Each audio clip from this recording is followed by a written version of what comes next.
Speaker. I call the Honourable Philip Goff. Mr. Speaker, what an extraordinary speech. I was really glad there was a doctor in the House, Paul Hutchison, because Maurice Williamson went red in the face, he huffed and he puffed, but what he couldn't do, Mr. Speaker, is hide his embarrassment. That must be the first time that I've heard a minister get up and confess in his third reading speech, I stuffed it up in the committee because I hadn't done my homework. Not only hadn't he done his homework, Mr. Speaker, he was being entirely disingenuous about what happened in the committee. Because what we know happened in the committee was the minister admitted there'd been a budget blowout. 75 million out to nearly 90 million. A 17% blowout. And you know, Mr. Speaker, what he didn't explain? He didn't explain why there'd been a blowout. He didn't. No, it's not. It's not in the answers to the question. The minister is yet to explain to the House why his budget has blown out by 17%. He has yet to tell the House whether that is the end of the process or whether there will be further cost escalation. He's yet to tell the House where that $13 million came from.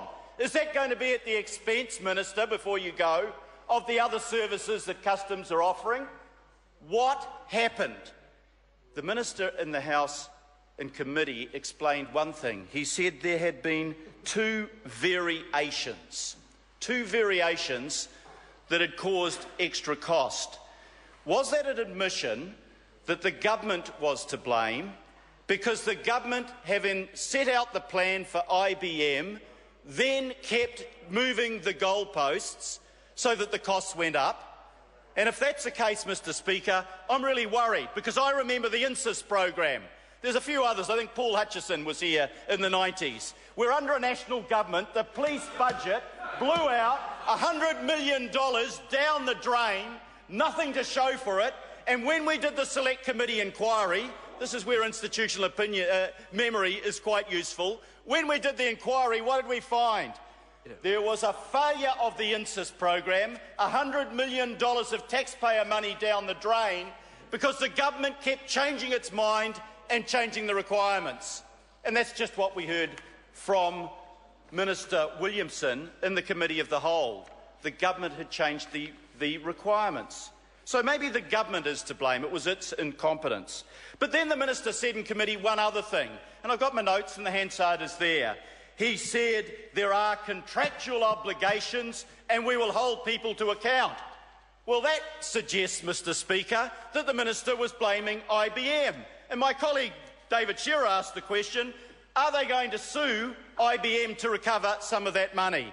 Is it IBM that's to blame, or is it the government because it kept changing its mind on what it actually wanted and what it needed? And then we tried to find out from the minister, we tried to screw the information out of him that what was the problem with the system? He said, there were defects, he admitted. There were defects. It didn't quite work, was the phrase that he used. Well, what didn't work, Mr. Speaker? Is it being managed? Is it being resolved? Has it been resolved yet? Is the problem ongoing? Is the problem still to be resolved? None of the answers to those questions, asked time and again in the House, were answered by the minister. And he comes in here with disingenuous outrage to say we had all the answers. The problem is, Mr. Speaker, in the Committee of the Whole, the minister gave no answers. And then there were other things. He said all of the information was there. Well, I recall, and the Hansard will record, in the second reading of this, of the debate on this bill, I asked questions about IT problems, and I challenged the next National Speaker to get up and explain what those problems were.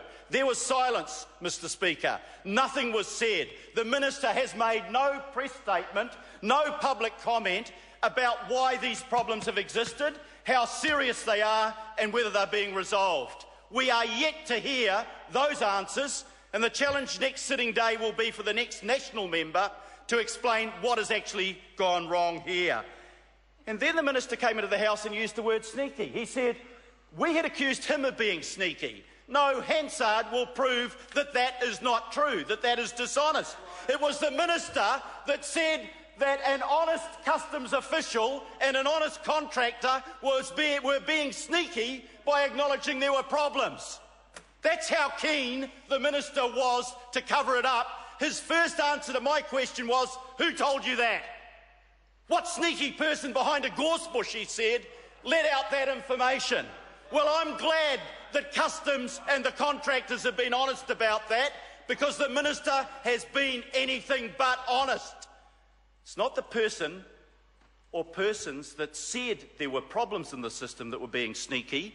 It was the minister who never fronted up, not in the House, not in public, not through the press, through the medium of the press, to explain what was happening with this new system. This is a new system, Mr. Speaker, that we on this side of the House support. It was a concept that came out of the Labor government, and it's a concept that's a good concept. I'm not challenging the concept. I'm challenging the implementation by this government, because we've put up with INSIS under a previous national government, but right now we're still putting up with Nova Pay. 2 years after it was introduced and Mr. Fix-It was put in place because Craig Foss had failed to fix it, Mr. Fix-It hasn't fixed it. It's getting worse. And we deserve to know in this House, Mr. Speaker, whether this system of the single window IT support is suffering the same sort of problems as Nova Pay. I know there's one difference. One difference is there is a parallel system. The old system's still in place, CUSMOD. Is that the only reason why this is still working? Because they're relying on the parallel system? We deserve an answer to that. I understand, Mr. Speaker, that CUSMOD was due to have been phased out by now. Is that correct, Mr. Hay? Is that correct? That's what we understood at the committee, I think. And what we now know is that this system, the old system, is still being generated because the new system is failing. They won't tell us how it's failing, the degree to which it's failing, but we know there's problems. We know the problems from the body language of the minister when we met in the Committee of the Whole. We know the problems are real because of the body language of the officials, and we know the problem is real because of the pretended offence that the minister took about us even raising it. But it's right to raise it. I want to know when the minister became aware of that problem. Why didn't he tell the public? Why didn't he tell the House? Why was it that he was reticent and it took Customs people and those dealing with Customs to bring out to the public that there was a real problem being faced here, Mr. Speaker? Mr. Speaker, it is a tragedy that a concept that is a good concept, to bring together into a joint border processing system both Customs and the Ministry of Primary Industry, to have a single window system that is a single portal so that there's a one-stop shop for business, is a great idea. It's a great idea if we can make the system more efficient. It's a great idea for business if it reduces their costs. It's a great idea for the consumer if it means cheaper goods because the border processing costs are lower. And it's a great idea if it makes New Zealand internationally competitive. But what we know from the committee stages finally, when the minister who had never done his homework and admitted that he hadn't done his homework, is that there's a problem in this system. And the national government owes it to the people of New Zealand, and it owes it to this House to explain the precise nature of that problem. We don't yet know from the minister whether the problem has been fixed. My challenge is to the National Party member who rises to his or her feet to take the next call. Explain to us what the problem is. What required a blowout of $13 million extra? Is that the last of the blowout? This is only tranche 1. Are we going to have the same problems with tranche 2?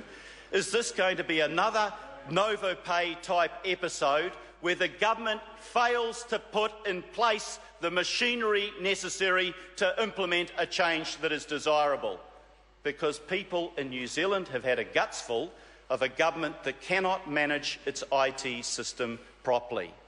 Why wasn't the government more upfront about this?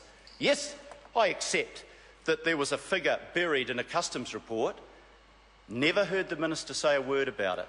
He never came into the House and answered the questions in the second reading debate. He didn't answer the questions put to him, and I took 4 calls, Mr Speaker, that were put to him in the committee stages. This is a government that hasn't been up front. This is a government that has mismanaged the process of the IT. This is a government that is still to come clean with New Zealanders about the precise nature of the problem. Mr Speaker. I call the honourable member Jonathan Hayes. Actually, Speaker, if you don't mind, Mr Speaker, sir, it's John Hayes. Mr Speaker, I've got a lot of